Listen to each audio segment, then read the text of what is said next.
You're known as a tough negotiator and deal maker. What is in front and fair. And what is in front of us? That's less important. If we are successful, I think it would be the biggest deal each of us has ever struck. So I'm very much looking forward. Ever struck by anybody? That's true. Yeah. That's true. Right now we have that honor goes to Japan. We just struck a deal with Japan, as you know. And we're very close to a deal with China. We really sort of made a deal with China, but we'll see how that goes. We have numerous other deals, and mostly I'm just going to charge tariffs. And, you know, it's not a deal per se, but people are going to pay tariffs. And we're doing them at the low end, not the high end, because we don't want to hurt anybody. You and I both figured this is really the biggest trading partnership in the world, so we should give it a shot, right? Yeah.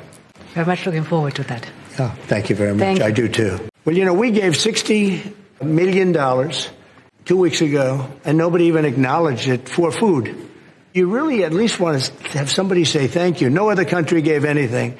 We gave $60 million 2 weeks ago for food, for Gaza.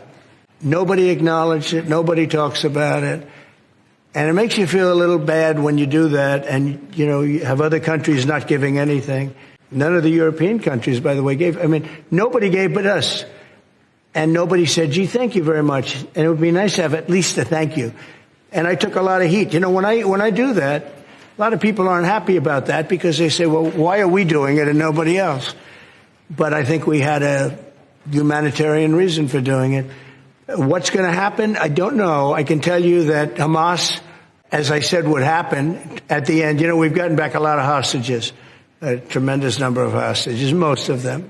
Now we have dead hostages, and the mothers want them back, and we have 20 people approximately, but that are living. But we have a lot of bodies, and the parents want those bodies as much as they would want their child if that child were alive. I met with parents it was so sad. Sir, please get my son back. How is your son doing? Well, he's dead, but they have his body, and it's so important. More important, it's almost like more, but it's as important as if the child were living. These people they're devastated. And I said, when you get it down to a certain number, you're not going to be able to make a deal with Hamas, because once they give them up, then they feel that that's going to be the end of them. And what I said is exactly true. You know, they had a routine discussion the other day, and all of a sudden they hardened up. They don't want to give them back. So Israel's going to have to make a decision. I know what I do, but I don't think it's appropriate that I say, but Israel's going to have to make a decision. Breaking today, some of America's biggest brands are backing the Making America Healthy Again movement. The Consumer Brands Association includes all the big brands like Coca-Cola, Amazon, Target, pledging to eliminate synthetic food dyes by the end of 2027.